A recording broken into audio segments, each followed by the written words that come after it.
నాకున్నటువంటి 66 పుస్తకాలలో ఈ 66 పుస్తకాలను 40 మంది వాటిని రాసి ఉన్నారు. 66 పుస్తకాలను 40 మంది వాటిని రాశారు. 66 పుస్తకాలలో ఒక 2 పేర్లు మాత్రము స్త్రీల పేర్లు పెట్టబడ్డాయి. అవి ఎవరి పేర్లు? స్త్రీల పేర్లు పెట్టబడ్డాయి. రూతు, నేను అదే చెప్తుంటాను, ఒకటి తర్వాతనే 2 వస్తుందని. క్రమమును మిస్ కావద్దు. రూతు తర్వాత ఎస్తేరు. ఈరోజు దేవుని యొక్క సన్నిధానంలో విమెన్స్ డే సందర్భంగా 4 విషయాలను దేవుని యొక్క వాక్యాన్ని పంచుకోవడానికి ఇష్టపడుతున్నాను. పరిశుద్ధ గ్రంథములో నుండి రూతు గ్రంథము మొదటి అధ్యాయంలోనికి రండి.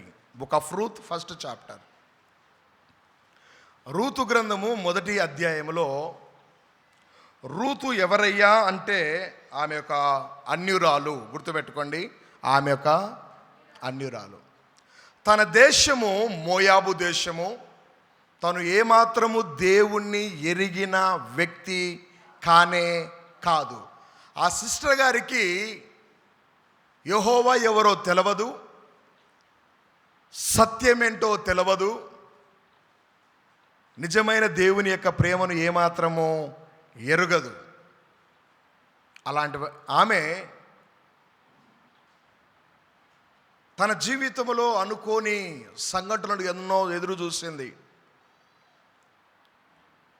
మొదటి అధ్యాయంలో మోయాబు దేశంలో ఉన్నటువంటి స్త్రీ, లోకములో ఉన్నటువంటి స్త్రీ, శపించబడినటువంటి ప్రాంతము నుంచి వచ్చిన స్త్రీ, మొదటి అధ్యాయం చివరి వచ్చేసరికి, మొదటి అధ్యాయం చివరి వచనము, మొదటి అధ్యాయం చివరికి వచ్చేసరికి చదవండి అయ్యా.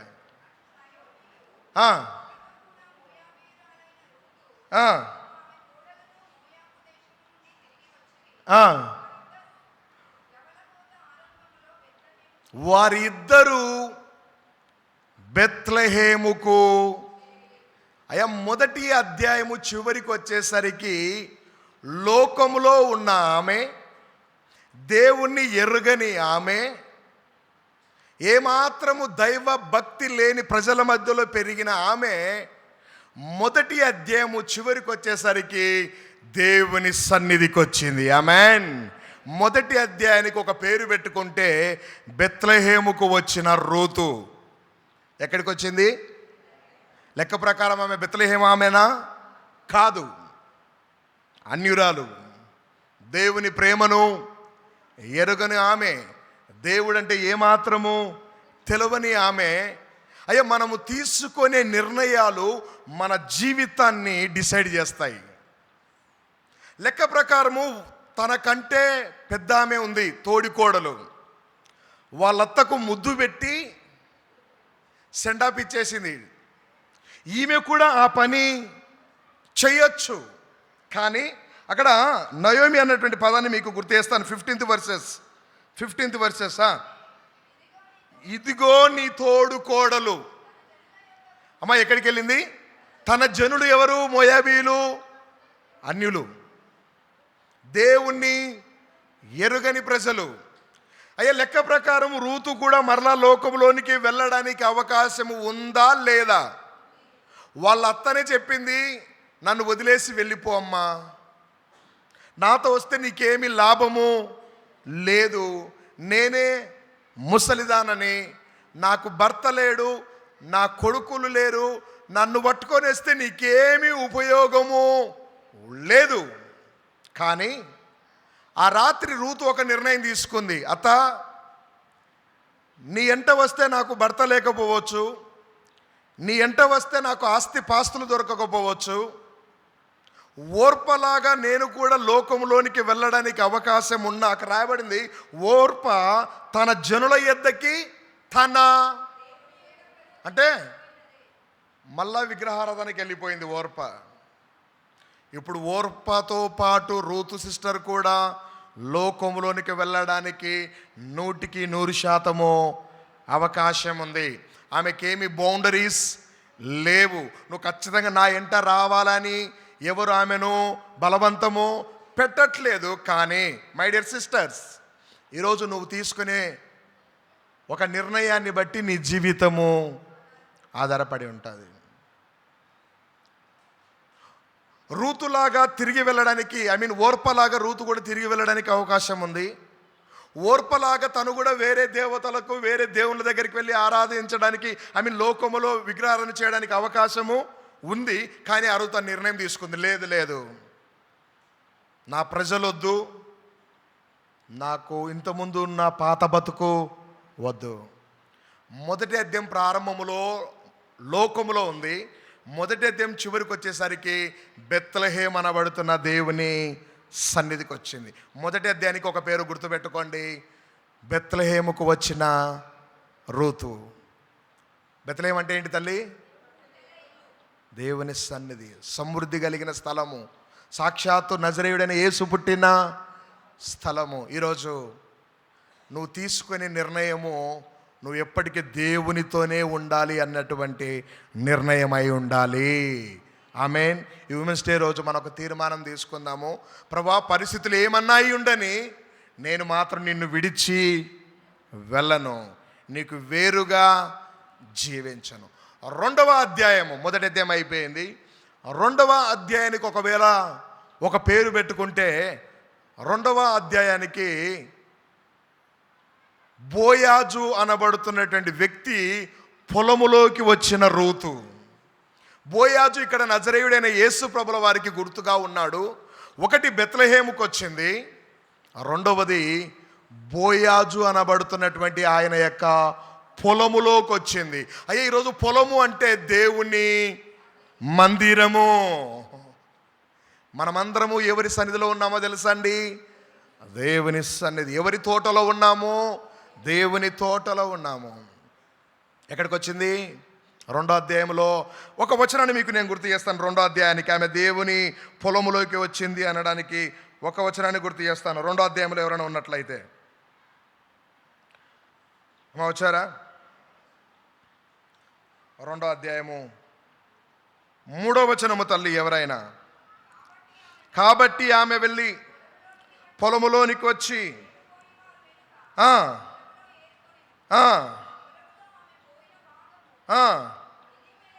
వంశపు వాడైన బోయాజుది. ఎక్కడికి వచ్చిందో తెలుసా? బోయాజు అనబడుతున్న వ్యక్తి పొలములోకి వచ్చింది. అద్భుతమైన మాట ఏంటంటే 2వ అధ్యాయం 10వ వచనంలో, బ్రదర్ ఎవరైనా చూడండి, అక్కడ రాయబడి ఉంటుంది 9, 10, 11 వచనాలలో యెహోవా రెక్కల క్రిందికి వచ్చావు అనే పదం దొరికిందా అమ్మా? ఎక్కడికి? 2వ అధ్యాయంలో. తల్లి ఎన్నో వచనం చదువమ్మా. యెహోవా నువ్వు చేసినదంతటిని అమ్మా ఏం చేశాడు? లెక్క ప్రకారం లోకంలోనే ఉండడానికి నీకు అవకాశం ఉంది, అయినా నా ప్రభు కావాలని వచ్చావు. లెక్క ప్రకారము మోయాబు దేవతల్ని నువ్వు ఆరాధించడానికి అవకాశం ఉంది, కానీ నాకు నిజమైన దేవుడే కావాలని వచ్చావు. నువ్వు చేసినదంతా దేవుడు చూశాడు. ఆమేన్. అయ్యా, ఎవరు చూశారు? సిస్టర్, ఈరోజు మిమ్మల్ని ఎవరు చూసినా చూడకపోయినా, మీ పరిస్థితులు ఎవరు గమనించినా గమనించకపోయినా, మీ కన్నీళ్ళు మీ ఇంటోళ్ళు పట్టించుకున్నా పట్టించుకోకపోయినా, ఈరోజు కూడొచ్చిన మనందరితో దేవుడు మాట్లాడుతున్నాడు. నీ పరిస్థితులన్నిటినీ నేను చూశాను. మన దేవుడు చూడకుండా వెళ్ళిపోయే దేవుడు కాదు, మన ప్రతి పరిస్థితిని ఆయన చూచే దేవుడు. అందుకే ఆయన పేరు చూచుచున్న దేవుడు. చౌతల్లి, ప్రతిఫలం ఇచ్చును ఇశ్రాయేలుల దేవుడైన యెహోవా రెక్కల క్రిందికి. అయ్యా, ఎక్కడికి వచ్చింది ఈమె? కోడి బలవంతంగా పిల్లలు తీసుకొచ్చి వేసుకోదు, రెక్కలు తెరిచి పెట్టి ఉంటుంది, పిలుస్తుంది. మరి కోడి ఎట్లా పిలుస్తుంది నాకు తెలియదు, కుక్కరొక్కో సమ్మేదో.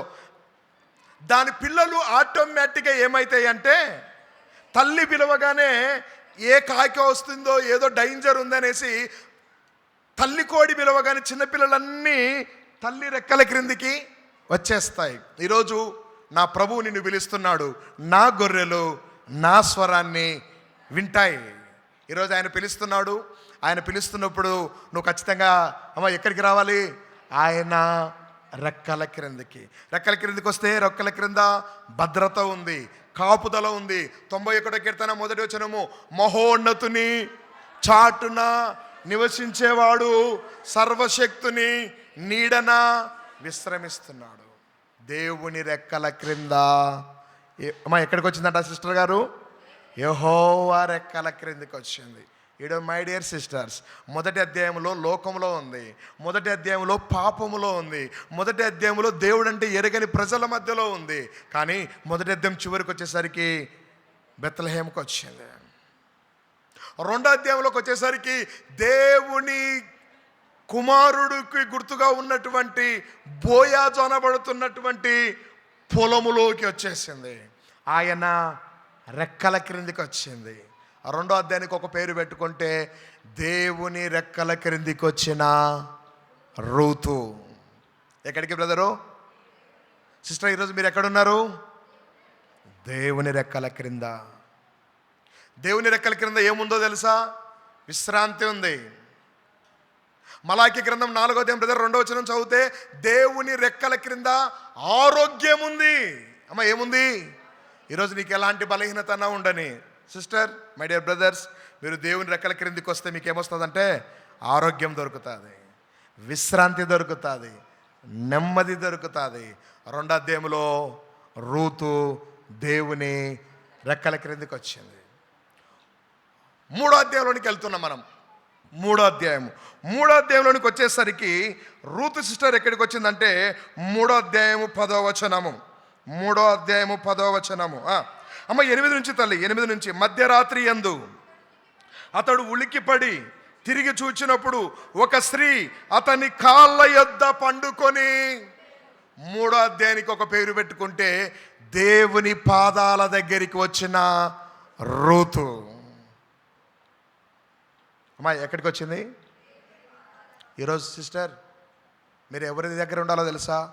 అయ్యా అమ్మ దేవుని పాదాల దగ్గర.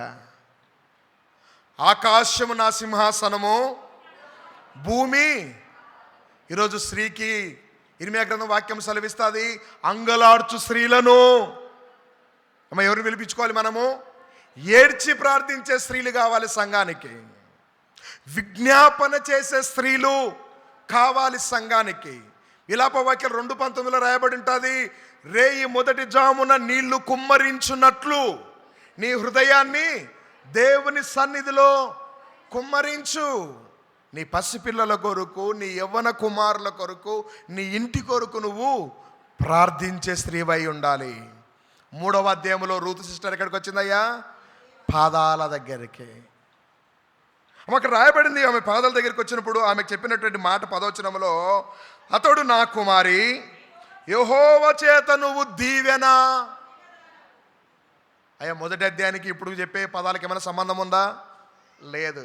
ఇప్పుడు ఏం చేయబడ్డావు? నువ్వు దీవించబడ్డావు. కారణము 2వ అధ్యాయంలో ఎవరి రెక్కల కింద ఉంది? దేవుని రెక్కల కింద. దేవుడు నిన్ను దీవించాడమ్మా. కొద్దివారే కానీ గొప్పవారే కానీ ఎవరు నిన్ను అనుసరించకుండానట్లు నీ మునుపటి సత్ప్రవర్తన కంటే ఇప్పుడున్న భక్తి మరీ ఎక్కువైంది. అంటే నువ్వు ఆధ్యాత్మికంగా ఒకప్పుడు నీ మీద నాకున్న ఆలోచనల కంటే ఇప్పుడు మరీ నీ మీద నాకు రెస్పెక్ట్. సిస్టర్ మీ ఇంట్లో మిమ్మల్ని చూడగానే నాకు ఒక మంచి ఆత్మీయురాలు ఉంది మా ఇంట్లో అని అనుకోవాలి. మా ఇంట్లో గయ్యాలి తోడైందని అనుకోకూడదు. మా ఇంట్లో టార్చర్ పెట్టామే మా ఇంట్లో ఉందని అనుకోకూడదు. నువ్వు ఇంట్లో ఉండడాన్ని బట్టి, పుష్పమ్మ గారు మీరు ఇంట్లో ఉండడాన్ని బట్టి మీ ఇంట్లో ఎలా ఫీల్ కావాలంటే దేవుడు నాకు మంచి ఆత్మీయులను, అట్లాంటి ఇంట్లో దేవుడు నన్ను పెట్టిండని సంతోషించాలి. రూతు గురించి రాయబడుతుంది, ముందున్న ప్రవర్తన కంటే ఇప్పుడు మరింత నీ ప్రవర్తన ఆధ్యాత్మికంగా డే బై డే ఇంప్రూవ్మెంట్, అభివృద్ధి చెందుతుంది ఆమె. మొదటి అధ్యాయానికి మా బ్రదర్ చెప్తారు, మొదటి అధ్యాయానికి ఒక పేరు, లోకములో ఉన్న ఆమె. అయ్యా బెత్లెహేంకి వచ్చేసింది. 2వ అధ్యాయంలో అమ్మ ఎక్కడికి వచ్చింది? బోయాజు పొలం అనబడుతున్న దేవుని రెక్కల క్రిందికి వచ్చింది. 3వ అధ్యాయంలో దేవుని పాదాల దగ్గరికి వచ్చింది. బైబిల్లో ఒక స్త్రీ ఉంది. ఆమె కన్నీరు కార్చుచు తన కన్నీళ్లతో ఆయన పాదాలు, తల వెంట్రుకలు తీసుకొని, ఈరోజు దేవుని పాదాలు నీ కన్నీళ్లతో తడిపే భక్తి దేవుడు నీకు ఇచ్చునుగాక. ఆమేన్. ప్రార్థించే స్త్రీలను కనుగొనమన్నది బైబిలు. అంగలార్చే స్త్రీలను పిలవనంపించండి. రోదన చేసి ప్రార్థించే స్త్రీలను ఏర్పాటు చేసుకోండి. సువార్త ప్రకటించే స్త్రీలు గొప్ప సైన్యము. మన సంఘంలో గొప్ప ఉమెన్స్ రిట్రీట్ జరగబోతుంది. ఆమేన్. మీరే దానికి అందరికీ సపోర్ట్గా నిలబడాలి. సంఘములో స్త్రీలు కలిస్తే ఇంత గొప్ప కార్యం జరుగుతుందా అని మీరు నిరూపించగలగాలి. ఆమేన్. సువార్త ప్రకటించే స్త్రీలు ఎట్లున్నారంట? సైన్యం. లెక్క ప్రకారం స్త్రీలు కలవరు. కలిస్తే గొప్ప కార్యాలు జరుగుతాయి వాళ్ళ ద్వారా. సాతానగాడికి తెలుసు, అందుకే వాళ్ళని కలవనీయడు. అదేదో సామెత ఉంటుంది, ఎన్ని గుండ్లైన ఒక చోట కలుస్తాయంట కానీ కొప్పులు. యూనిటీ లేకుండా దుష్టుడు చేస్తాడు స్త్రీలకి. అమ్మ మీరు కలిసి ఉంటే మాత్రము మీరు గొప్ప సైన్యమే. ఆమేన్. దేవునికి మహిమ. 4వ అధ్యాయం చెప్పి నేను ముగించేస్తాను. మొదటి అధ్యాయం అయిపోయింది. మొత్తం ఎన్ని అధ్యాయాలు రూతు గ్రంథంలో? 4 నా బైబిల్ అయితే 4 ఉన్నాయి. మొదటి అధ్యాయానికి బెత్లెహేముకు వచ్చిన రూతు. 2వ అధ్యాయానికి దేవుని రెక్కల క్రిందికి వచ్చిన రూతు. 3వ అధ్యాయానికి దేవుని పాదాల దగ్గరికి వచ్చిన రూతు. 4వ అధ్యాయానికి దేవుణ్ణి అక్కడ ఏం చేయబడిందంటే 4వ అధ్యాయానికి రండి. 4వ అధ్యాయము తల్లి, 4వ అధ్యాయము దేవుని కుటుంబములోకి వచ్చిన రూతు. 4వ అధ్యాయం రూతు గ్రంథం 4వ అధ్యాయం 13 వచ్చిన తల్లి. అందుకు అమ్మ 4వ అధ్యాయం 13 తల్లి. కాబట్టి బోయాజు రూతును, చాలు తల్లి, థ్యాంక్ యూ. 4వ అధ్యాయంలో బోయాజు అనబడుతున్న ఆయన కుటుంబంలోకి వచ్చేసింది. మొదటి అధ్యాయంలో లోకములో ఉంది, 4వ అధ్యాయంలో దేవుని ఇంట్లోకి వచ్చేసింది. ఆమేన్. ఈరోజు నువ్వు దేవుని నుంచి లోకంలోకి వెళ్ళిపోతున్నావా, లోకములో నుండి దేవుని దగ్గరికి వచ్చేస్తున్నావా? చాలామంది రక్షించబడి ఉంటారు, వాళ్ళకు ప్రార్థన తెలుసు, ఉపవాసాలు తెలుసు, వాక్యం తెలుసు, అన్నీ తెలుసు. అయితే భక్తి ఎక్కడో తేడా కొట్టేసి మళ్ళా లోకములు పడిపోయినటోళ్ళు ఎందరో ఉన్నారు. నేను ఈరోజు మిమ్మల్ని ప్రేమపూర్వకంగా దేవుని సేవకునిగా ఎంకరేజ్ చేస్తున్నాను. అయ్యా, లోకంలో మొదటి అధ్యాయంలో ఉంది, చివరి అధ్యాయంలోకి వచ్చేసరికి ఎక్కడికి వచ్చిందయ్యా? దేవుని కుటుంబంలోకి వచ్చేసింది. ఈరోజు మీరందరూ దేవుని ఇంటిలో సభ్యులు. ఆమేన్. అమ్మ మీరందరూ ఎవరు తల్లి? దేవుని ఇంటిలో సభ్యులు. మనమందరము ఏర్పరచబడిన దేవుని కుటుంబంలో మనము ప్రత్యేకమైన వారము. ఆ అన్యురాల నుంచి దేవుడు చేసిన కార్యం ఏంటంటే 4వ అధ్యాయంలో ముగించేస్తాను. ఆమె గర్భము నుండి ఒక ఆయన వచ్చాడు. 4వ అధ్యాయంలో ఎవరైనా ఉన్నట్లయితే ఋతు గ్రంథం 4వ అధ్యాయము జనరేషన్స్ అక్కడ రాయబడింది. 18వ వచనము తల్లి. 17 చదివినా సరిపోతుంది మనక.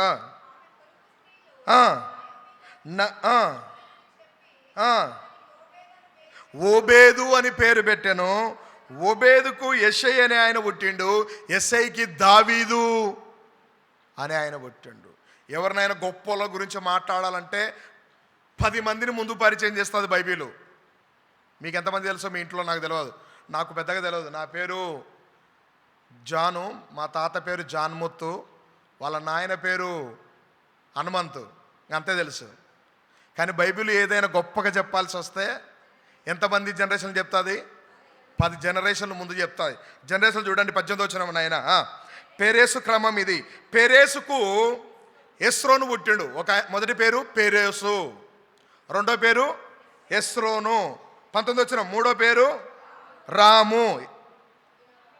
నాలుగో పేరు అమినాదాబు, ఐదో పేరు నయసోను, ఆరో పేరు నెక్స్ట్ పేరు తర్వాత పేరు యెషయి. ఎవరిని కన్నాడంటే దావీదును కన్నాడు.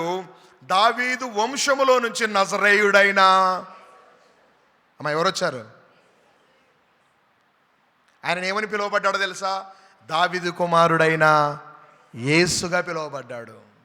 కారణము, ఒకవేళ ఆ రోజు ఆ రాత్రి రూతు నేను కూడా ఓర్పలాగానే నా ప్రజల మధ్యలో ఉండిపోతాను, నా దేవతల మధ్యలోనే ఉండిపోతాను అనుకుంటే ఈరోజు రూతు గురించి మాట్లాడుకోవడానికి ఏముండేది కాదు. ఓర్ప గురించి మాట్లాడుకోవడానికి ఏమైనా ఉందా మనకిడా? ఈరోజు నువ్వు ఓర్పలాగా మిగిలిపోతావా, రూతులాగా దేవుని కొరకు సాగిపోతావా? నువ్వే నిర్ణయం తీసుకో. తలడొంచుదాం, కళ్ళు మూసుకొని ప్రార్థన చేసుకుందాం. అందరం లేచి నిలబడదాం. ఈరోజు దేవుడు తన వాక్యంతో మనతో మాట్లాడి ఉన్నాడు. 4 అధ్యాయాలలో నుంచి ప్రభు మాట్లాడి ఉన్నాడు రూతు గ్రంథములో. ఈరోజు దేవునికి దూరం అయ్యే పరిస్థితులు ఎన్నన్నా ఉండని, ఓర్ఫా వెళ్ళిపోయింది దేవుని విడిచి. బెత్లెహేముకు రావాల్సిన ఓర్పా మోయాబులోనే ఆగిపోయింది. ఈరోజు ఇంకా అనేకులు దేవునితో ఒక బలమైన సహవాసము కలిగి ఉండాల్సిన వ్యక్తులు కూడా లోకములోనే ఆగిపోతున్నారు. ఇంకా లోక సంబంధమైన ఆలోచనలు, లోక సంబంధమైనటువంటి మాటలు. ప్రభు నిన్ను ఎన్నుకున్నాడు సిస్టర్, నిన్ను బట్టి నీ కుటుంబాన్ని ఏర్పాటు చేసుకున్నాడు. మనమందరము ఏర్పరచబడిన రాజులైన యాజక సమూహముగా ఉన్నాము. Thank you lord. యేసు నీకు వందనాలు, వందనాలు, వందనాలు, వందనాలు.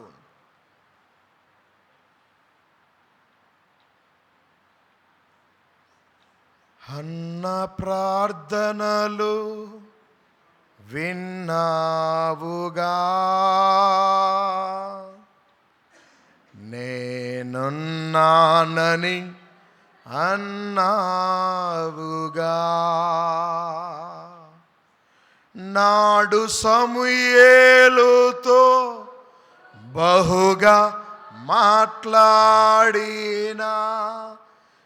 నాడు సమూయేలుతో బహుగా మాట్లాడినా, దేవా నాతోటి, దేవా నాతోటి నీ మందిరమై మే ఉండగా మాయందుండి. ప్రార్థన. ప్రభువా నీకు వందనాలు. 10 గంటలకు ప్రారంభించబడిన ఈ ఆరాధన ఇంతవరకు తండ్రి మీ నామమునకు మహిమకరంగా జరిగించుకున్నావు, మీకు వందనాలు. ఈరోజు ఈ ఆరాధనలో పాలు పొందిన ప్రతి కుమారుని, ప్రతి కుమార్తెను పేరు పేరున మీరు దీవించండి అయ్యా. మా సంఘములోని స్త్రీల కొరకు ప్రార్థిస్తుంటున్నాను. వారి పాత్ర సంఘములో ఎంతో ప్రత్యేకమైనది. ఈరోజు నాయన మీరు మాకిచ్చిన ఉమెన్స్ కమిటీని బట్టి వందనాలు, వారి కుటుంబాలను బట్టి వందనాలు, మా సంఘములో ఉన్న ప్రతి స్త్రీని బట్టి మీకు వందనాలు తెలియజేస్తున్నాం. ఇదిగోనైనా వారిని, వారి కుటుంబాలను దీవించండి. ఇదిగో తండ్రి, మీ అనాది సంకల్పములో మీరు ఈ సంఘాన్ని ఏర్పాటు చేసుకున్నారు, అందుని బట్టి వందనాలు. ఈరోజు ఈ వాక్యాన్ని విన్న ప్రతి ఒక్కరిని మీరు దీవించండి, నీరు కట్టి ఫలింపచేయండి. వారి హృదయాలలో మీ కొరకు సాక్షులుగా బ్రతకడానికి మా అందరి కృప దయచేయి అయా. చిన్న పిల్లలు మొదలుకొని వృద్ధుల వరకు అందరినీ ఎత్తి పట్టుకోండి అయా. ఇంటర్ ఎగ్జామ్స్ రాస్తున్న బిడ్డలు ఉన్నాయన, ఫస్ట్ ఇయర్, సెకండ్ ఇయర్ రాస్తున్న వారిని మీరు జ్ఞాపకం చేసుకోండి అయ్యా. ఇంతవరకు రాసిన ఎగ్జామ్స్ని బట్టి వందనాలు. రాయబోతున్న ఎగ్జామ్స్లలో మీరు తోడుగుండండి. మా సంఘంలోనైనా ఏ బిడ్డలైతే ఎగ్జామ్స్ రాస్తుంటున్నారో వారందరినీ మీరు ప్రభా చేయి పట్టి నడిపించండి, వారికి తోడుగా ఉండండి. మహిమ తెచ్చుకోమని ప్రార్థిస్తున్నాము. మా సంఘ యవన బిడ్డల కొరకు ప్రార్థిస్తున్నాను. యవన కుమారులను బట్టి, యవన కుమార్తెలను బట్టి వందనాలు అయా వారి చదువులలో, వారి ఉద్యోగాలలో మీరు తోడుకుండండి. మా సంఘంలో ఇంకెవరికైతే ఉద్యోగాలు లేవో వారికి మంచి ఉద్యోగాలు మీరు అనుగ్రహించండి. అయా వ్యాపారాలు చేస్తున్న వారిని మీరు దీవించండి. అయా ఇదిగో తండ్రి నీకు స్తోత్రము నాయన. మా సంఘంలో ఉన్నటువంటి యవనస్తులు ఎవరైతే సంబంధాల కొరకు ఎదురు చూస్తున్నారో చక్కటి సంబంధాలు నాయన వారికి జతపరచబడను గాక. అయా కృపను అనుగ్రహించండి తండ్రి. అయా వివాహాలు అయ్యి గర్భఫలము కొరకు ఎదురు చూస్తున్న కుటుంబాలు ఉన్నాయి తండ్రి. మా సంఘంలో గర్భఫలము యెహోవా ఇచ్చు బహుమానం అన్నావు తండ్రి. ప్రతి ఒక్కరిని మీరు దర్శించిన ఆయన అయా దంపతులను మీరు ఆశీర్వదించండి. గర్భఫలము కొరకు ప్రార్థిస్తున్న కుటుంబాలకు ద్వారాలు తెరవండి, కృపను అనుగ్రహించండి. మా సంఘంలో వ్యాపారాలు చేస్తున్న వారిని, అయా ఉద్యోగాలు చేస్తున్న వారిని మీరు దీవించండి. అయా ఇదిగో తండ్రి మమ్మల్ని, మా కుటుంబాలు మీరు దీవించి ఆశీర్వదించి నీ కొరకు మమ్మల్ని అందరినీ సిద్ధపరచుమని యేసు నామమున అడిగి వేడుకొనుచున్నాము తండ్రి. ఆమేన్. మన తండ్రి యొక్క ప్రేమ, కుమారుని యొక్క కృప, పరిశుద్ధాత్మ దేవుని యొక్క సన్నిధి, త్రియేక దేవుని యొక్క సహవాసము కూడిన మనకు, మన కుటుంబాలకు దేవుని ఆత్మ ఇప్పుడు ఎల్లప్పుడు సదాకాలం తోడైండి నడిపించును గాక. ఆమేన్.